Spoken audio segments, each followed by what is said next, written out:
Gũkinyĩria rĩu andũ erĩ harĩ ana arĩa marekũĩrwo gũkorwo makomeirwo nĩ matigari ma nyũmba ĩno nĩ mahonoketio na makahanyũkio thibitarĩ-inĩ wa Kĩhara.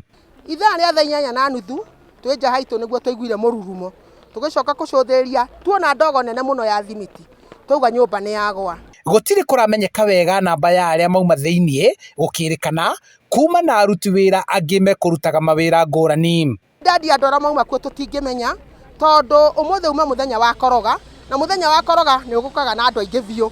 Nyũmba ĩno ĩmomokire mathaa ma mĩaraho rĩrĩa wĩra ũgũthiaga na mbere, no mũingĩ na mabundi nĩ makoretwo magĩtetio nĩ ihenya na wagi wa ũigĩrĩrĩki mĩako-inĩ mwena ũyũ. Nyũmba ĩno ngoroba ya gatatũ nĩguo twĩkire kwĩna kaũndũ, no mabundi magĩkiuga ningĩ nĩ megũthiĩ na mbere na nyũmba ĩno nĩ kwagĩra. Rĩu yuma ngoroba ya gatano gũkoragwo na nĩguo ĩmomokire mũthenya wa ũmũthĩ. Mbũtũ ya borithi a wathani, mũtharaba mũtune na ahonokania kuma kaũntĩ ya Kiambu nĩo matongoretie mĩhang'o ĩno ya ũhonokania.